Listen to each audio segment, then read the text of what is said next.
Welcome to my class. इस particular video lecture के अंदर हम कंडीशनल फॉर्मेटिंग की बात करेंगे। This is part number 14। Part number 14 के अंदर मैं न्यू रूल को टेकअप करूंगा और इसके अंदर हम दिए गए एक पॉइंट को कवर करेंगे। Use a formula to determine which cells to format.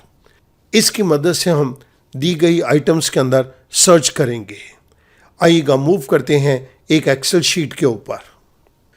इस पर्टिकुलर एक्सेल शीट के अंदर मेरे पास एक बहुत बड़ी टेबल दी गई है, जिसके अंदर हमारे पास यहाँ पर बहुत सारे कॉलम्स हैं।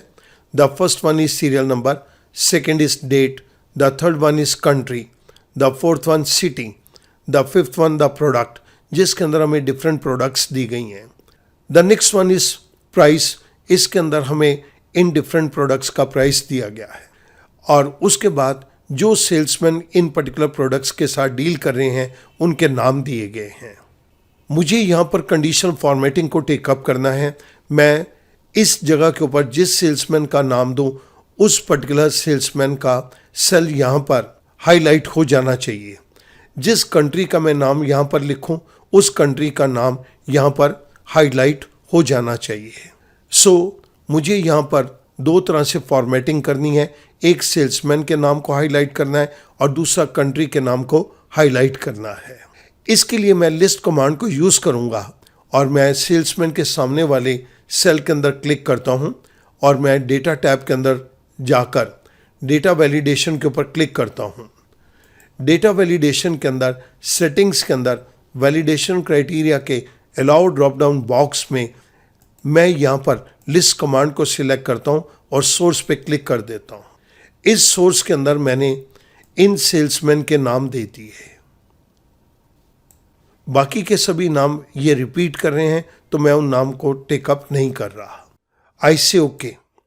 जैसे मैंने ओके किया आप एक छोटे से ट्रायंगल को यहाँ पर देख सकते हैं।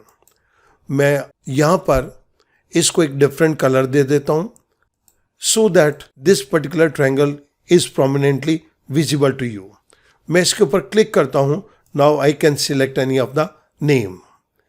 जब मैं यहाँ पर नेहा का नाम दूँ तो यहाँ पर सेल्समैन के अंदर नेहा के नाम को हाईलाइट कर दिया जाए। जितनी बारी भी नेहा का नाम आए वो हाईलाइट हो जाना चाहिए। सिमिलरली मैं यहाँ पर कंट्री के सामने वाले सेल पे क्लिक करता हूँ। अब once again I go to data tab. Data tab के अंदर डेटा वैलिडेशन और डेटा वैलिडेशन में सेटिंग्स के अंदर वैलिडेशन क्राइटेरिया के अलाउ ड्रॉप डाउन बॉक्स में मैं लिस्ट कमांड को सिलेक्ट करता हूँ। सोर्स के ऊपर मैंने क्लिक कर दिया। यहाँ पर मुझे डिफरेंट कंट्रीज़ के नेम देने हैं तो मैंने यहाँ पर रशिया से स्टार्ट किया और ये मैं यूएस तक लेके आ गया। बाकी के सभी नाम रिपीटिशन हैं तो मैंने उनको इग्नोर कर दिया। आई से ओके। यहाँ पर भी एक छोटा सा ट्रायंगल अपीयर कर रहा है। I can make use of any name of country from this particular list. मैंने यहाँ पर इंडिया को सिलेक्ट कर लिया। यहाँ पर मेरी लिस्ट कमांड कंप्लीट हो गई। मैं चाहता हूँ कि नेहा का नाम जहाँ पर भी इस पर्टिकुलर टेबल में है वो हाईलाइट हो जाए और जहाँ पर भी कंट्रीज़ के केस के अंदर इंडिया का नाम आता है वो सेल भी हाईलाइट हो जाए। इसके लिए मैं इस पूरी टेबल को सिलेक्ट करता हूँ। आई गो टू कंडीशनल फॉर्मेटिंग। इसके अंदर मैं न्यू रूल को सिलेक्ट करता हूँ। मेरे पास new formatting rule dialog box आ गया। इसके अंदर मैं 6 पॉइंट को टेकअप कर रहा हूँ। Use a formula to determine which cells to format. इसके अंदर format values where this formula is true. मैं इस टेक्स्ट बॉक्स के अंदर सेल्समैन के नाम का रेफरेंस दे देता हूँ। This is equals to A2। क्योंकि स्टूडेंट ये पूरी टेबल के अंदर नाम सर्च किया जाएगा तो इसके लिए मुझे एब्सोल्यूट रेफरेंसिंग नहीं देनी। मैं यहाँ पर F4 को 3 बारी प्रेस करूँगा। Once, twice and thrice. अब ये रिलेटिव रेफरेंसिंग हो गई। मैंने फॉर्मेट के सेल पे क्लिक किया। फिल कलर के अंदर मैं डार्क ग्रीन कलर ले रहा हूँ। फ़ॉन्ट के अंदर मैं यहाँ पर वाइट कलर को सिलेक्ट करता हूँ और इसको बोल्ड कर देता हूँ। आई से ओके। मेरे पास new formatting rule dialog box एक बारी आ गया और मैंने प्रीव्यू के अंदर फॉर्मेटिंग को देख लिया। आई से ओके। आप देख रहे हैं कि जैसे ही यहाँ पर नेहा का नाम है ये हाईलाइट हो गया। If I change this particular name to Vasu, तो ये वासु का नाम हाईलाइट हो गया। I change this name to Amit, तो यहाँ पर अमित का नाम हाईलाइट हो गया। सिमिलरली अब मैं इंडिया के लिए भी यहाँ पर हाईलाइट सेल्स को करना चाहता हूँ। इसके लिए मैंने एक बारी पूरी टेबल को सिलेक्ट किया। I go to conditional formatting, new rule के अंदर सिलेक्ट ए रूल टाइप के अंदर मैं 6 पॉइंट को टेक अप कर रहा हूँ। Use a formula to determine which cells to format, और format values where this formula is true, इस टेक्स्ट बॉक्स के अंदर मैं यहाँ पर इंडिया के नेम को सिलेक्ट कर रहा हूँ। This is equals to A2। Again मुझे इस A2 को रिलेटिव रेफरेंस के अंदर कन्वर्ट करना है, तो मैं यहाँ पर 3 बारी F4 को प्रेस करूँगा, once, twice and thrice. Format के केस के अंदर मैं फिल कलर के अंदर ब्लू कलर को टेकअप कर रहा हूँ।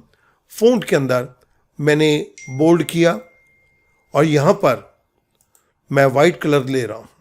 आई से ओके। मुझे फॉर्मेटिंग का प्रीव्यू यहाँ पर विजिबल है। मैंने new formatting rule dialog box को ओके कर दिया। आप देख रहे हैं कि जहाँ पर भी इंडिया है ये सेल्स हाईलाइटेड हैं। मैं यहाँ पर कंट्री नेम को चेंज करता हूँ। आई गो फॉर जापान, तो जापान यहाँ पर एक ही बारी अपीयर कर रहा है, ये हाईलाइट हो गया। I change the country to Russia, Russia यहाँ पर 2 बारी हाईलाइटेड हो गया। तो स्टूडेंट इस तरह से हमने इन सेल्स को यहाँ पर हाईलाइट किया है। मैंने जिन स्टेप्स को यहाँ पे टेकअप किया वो मैं आपकी रेफरेंस के लिए राइट साइड के ऊपर दे रहा हूँ। इस जगह के ऊपर मैंने न्यू फॉर्मेटिंग रूल के डायलॉग बॉक्स को भी दे दिया और इस पर्टिकुलर फंक्शन को भी यहाँ पर दे दिया। मैं आपकी कन्वीनियंस के लिए इस फंक्शन को यहाँ पर लिख भी देता हूँ। This is equals to K2 equals to A2।